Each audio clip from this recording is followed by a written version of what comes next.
This is Mike Hurst at Highland Hill Farm, and he's going to tell you about his Princeton elm trees that he has available for sale. Well, this is Princeton elm. This is a very, very fast growing tree. It's one of the fastest growing trees that we grow. And we do have to prune it quite often in order to keep it into the nice shape that it is. As you see, it is a vase-shaped tree. You see the branching is vase-shaped. So a lot of times we use as street trees because the branches don't go out and get into people's houses or into power lines or in the trouble areas around roads. And big trucks can drive by without damaging the sides of them. That's where elms are usually done.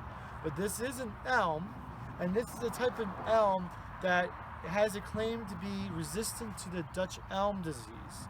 I do not know where the genetic origins is, but the story I heard from them is that the reason they're called Princeton elms is that there was a line of elm trees in Princeton, New Jersey that did not die from the Dutch elm disease. And they never knew where it came from. They don't know where the genetic line was. But when they took cuttings off of these guys, and these guys grew, they were also resistant. They never got it.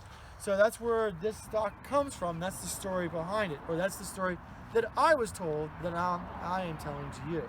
But it is a very fast-growing tree, has a nice green leaf to it. It can grow, and when it's in a happy location, it can grow 6-8 feet in a year.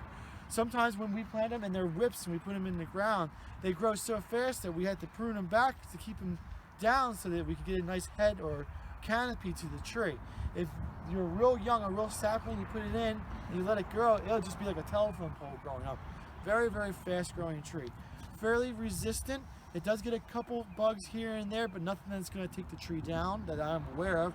I haven't lost any trees yet in the fields, and I've been growing them for about 7 years now, so it's a good tree that we've been putting into the ground.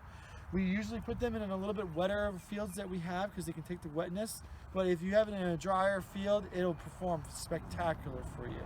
It's a really good hardy tree. I like it very much. I have not had any experience with anything negative to it. If you're interested in them, I think we have 10, 12 of them here still. We haven't sold yet. If you're interested, give a call to my dad. His number is 215-651-8329. Thank you.